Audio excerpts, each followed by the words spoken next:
Mateus capítulo 8. Jesus purifica o imundo. Quando ele desceu do monte, grandes multidões o seguiram. E eis que um leproso, tendo-se aproximado, adorou-o de joelhos e clamou: Senhor, se é da tua vontade, podes purificar-me.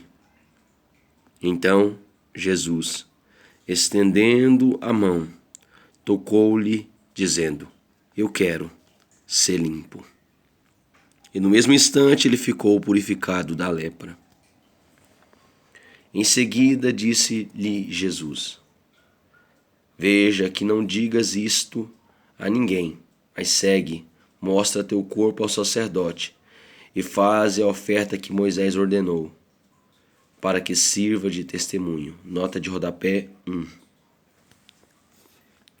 A lei de Moisés, Levítico 13, Levítico 14, ordenava que, em casos de doenças de pele, especialmente a lepra, somente um sacerdote ou seu filho poderia realizar a cerimônia de purificação. O conceito de quarentena para isolamento e tratamento de doenças infecciosas teve início naquela época. Para os judeus, a palavra hebraica que utilizada para um dos tipos de hanseníase simbolizava o pecado por ser nojento, contagioso e incurável. Além disso, o sacerdote que tocava no leproso tornava-se cerimonialmente imundo. Jesus, ao curar um homem da mais terrível doença de sua época, revela ao mundo parte de sua natureza e ministério. As instruções mosaicas para o cerimonial de purificação dos imundos tipificam a nossa redenção em Cristo. Levíticos capítulo 14, do versículo 2 ao 32. Um comandante romano crente. Entrando Jesus em Cafarnaum, dirigiu-se a ele um centurião suplicando. Nota de rodapé 2. A centúria era uma divisão do exército romano, formada por 100 homens e comandada por um centurião, Cornélio, um outro centurião gentio convertido. Foi notável exemplo de cristão. Atos capítulo 10. Senhor, meu servo está em casa, paralítico e sofrendo horrível tormento. Então Jesus lhe disse: Eu irei curá-lo. Ao que respondeu o centurião: Senhor, não sou digno de receber-te sobre o meu teto, mas dize apenas uma palavra, e o meu servo será curado. Porque eu também sou um homem debaixo de autoridade e tenho soldados às minhas ordens. Diga a um, vai, e ele vai, e a outro, vem, e ele vem. Ordeno ao meu servo, faze isto, e ele o faz. Ao ouvir isto, Jesus maravilhou-se e disse aos que o seguiam: Com toda certeza vos afirmo que nem mesmo em Israel encontrei alguém com tão grande fé. Digo-vos que muitos virão do Oriente e do Ocidente e tomarão lugares à mesa com Abraão, Isaque e Jacó no reino dos céus. Entretanto, os herdeiros do reino serão lançados para fora nas trevas, onde haverá choro e ranger de dentes. Nota de rodapé 3. A tradição rabínica considerava o judaísmo como uma garantia herdada e absoluta de entrada no reino dos céus, no reino de Deus. E por isso também se dizia filhos do reino, Isaías 41:8. Embora os judeus sejam de fato o povo escolhido, Jesus está comemorando a entrada dos gentios, todos os que não são judeus, no reino do Pai, como verdadeiros filhos. Salmo 107, versículo 3, Isaías 49:12, Isaías 59:19, Malaquias capítulo 1, versículo 11. Jesus demonstra seu lado humano ao ficar admirado, surpreso com a fé e a compreensão que aquele homem não judeu demonstrou ter acerca do seu poder e autoridade divina. Aproveita o evento para proclamar a salvação para todos os povos e raças. Mateus 22, do versículo 1 ao 14, Lucas 14, do versículo 15 ao 24.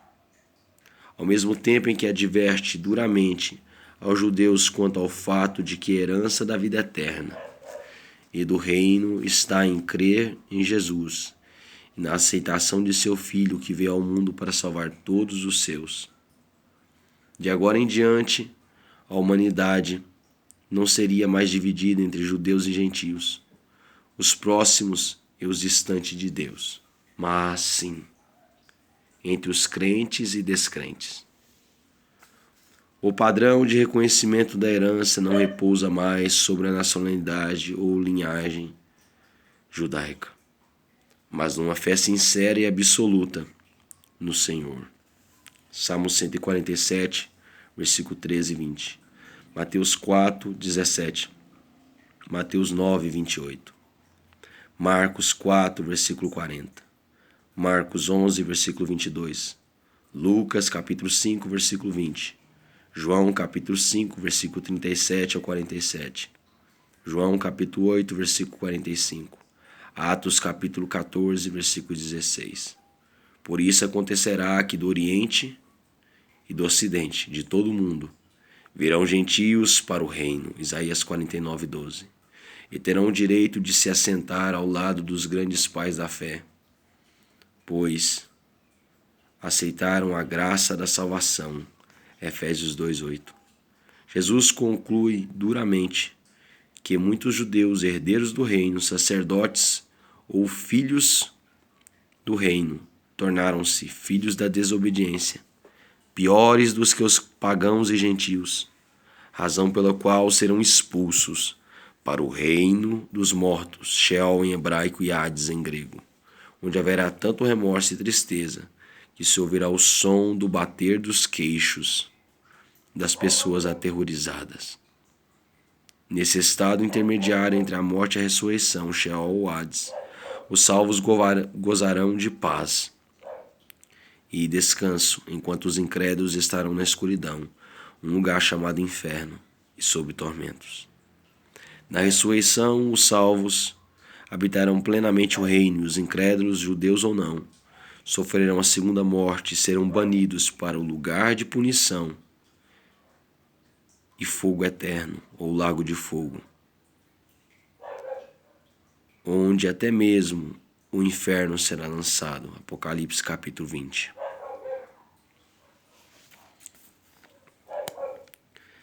Então disse Jesus ao centurião: vai-te, e da maneira como creste, assim te sucederá. E naquela mesma hora o servo foi curado. Jesus salva, cura e liberta. Tendo Jesus chegado à casa de Pedro, viu a sogra deste acamada, enferma e com febre. Então Jesus colocou a mão dela e a febre. Então Jesus tocou a mão dela e a febre a deixou. Em seguida, levantou-se ela e passou a servi-lo. No início da noite, trouxeram-lhe muitos endemoniados e ele, com apenas uma palavra, expulsou os espíritos e curou todos os que estavam doentes. Assim se cumpriu o que fora dito por intermédio do profeta Isaías. Ele tomou sobre si as nossas enfermidades e pessoalmente levou as nossas doenças. Nota de rodapé 4.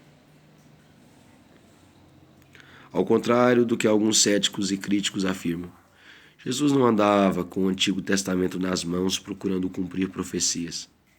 Mas, a cada instante, um evento admirável ocorria e seus discípulos e todos os que conheciam a lei e os profetas testemunhavam na pessoa de Jesus o cumprimento de várias profecias messiânicas do Antigo Testamento. Tudo isso diante dos olhos atônitos de todos.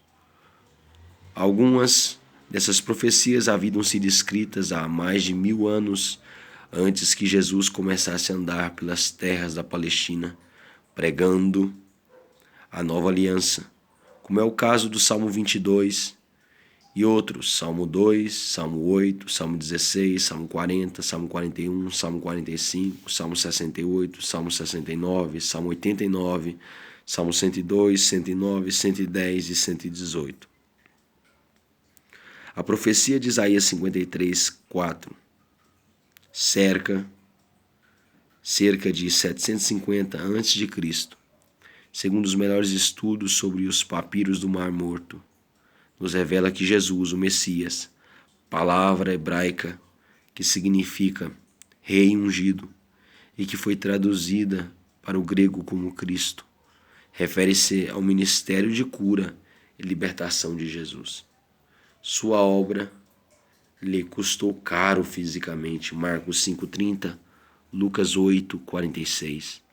Os cristãos, hoje em dia, podem ter uma ideia desse desgaste físico e emocional quando participam ativamente de qualquer um dos ministérios da igreja. Exposição da palavra, evangelização, louvor, adoração, missões, cura, libertação, aconselhamento, administração, contribuição, ação social e outros. Pois a verdadeira obra cristã requer do Espírito Santo, que é o próprio Jesus habitando na vida de cada indivíduo que crê, o mesmo poder demandado da pessoa de Jesus Cristo. A prioridade do discipulado. Quando Jesus viu que uma multidão rodeava, ordenou que atravessassem para o outro lado do mar. Então, aproximando-se dele, um escriba disse: Mestre, seguir-te-ei para onde quer que fores. Jesus lhe respondeu: As raposas têm suas tocas, e as aves do céu têm seus ninhos, mas o Filho do Homem não tem onde repousar a cabeça. Outro de seus discípulos lhe disse: Senhor, permite-me ir primeiro sepultar meu pai. Ao que Jesus lhe respondeu: Segue-me e deixa que os mortos sepultem os seus próprios mortos. Jesus domina as circunstâncias. Entrando Jesus no barco, seus discípulos o seguiram. De repente, sobreveio no mar uma violenta tempestade, de tal maneira que as ondas encobriam o barco. Ele, contudo, dormia. Então, seus discípulos vieram despertá-lo, clamando: Senhor, salva-nos, vamos todos perecer. Mas Jesus disse a eles: Por que estáis com tanto medo, homens de pequena fé? E, levantando-se, repreendeu os ventos e o mar, e houve plena calmaria. Então, os homens maravilhados exclamaram: Quem é este, que até os ventos e o mar lhe obedecem?